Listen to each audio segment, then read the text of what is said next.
need to define the shapes of the bright colored berries. So in order to do this, we will have to stain them a bit. Can't leave it completely white. So I'm mixing some cool grey once again, but in a very watery consistency. It means I've mixed the ultramarine with burnt sienna with more water. You can even test out the consistency of your paint mix on another piece of watercolor paper.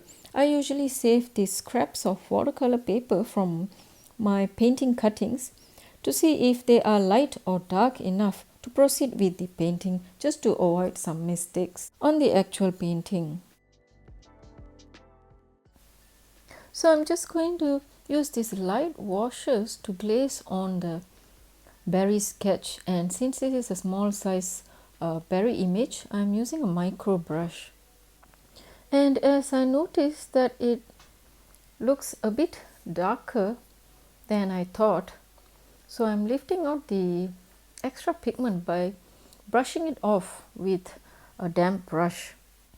So sometimes painting with an expectation to see a light glaze of paint can be a bit subjective, because it also depends on the size of your painting. So since these berry sketches are slightly small, it tends to stain more, so the painting looks a bit darker than what it should appear.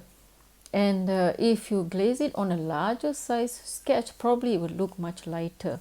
So it's like an experimental process. So as soon as you observe this contrast or differences, you can quickly make the adjustments before the paint starts drying. So as I'm explaining this, you would have definitely noticed that there's a change in my painting strategy, whereby over here I am applying dots of those wet paint onto the berries and then spreading it further with a damp brush so that it stains much lesser than the strategy that I used to paint the first small berry on the top.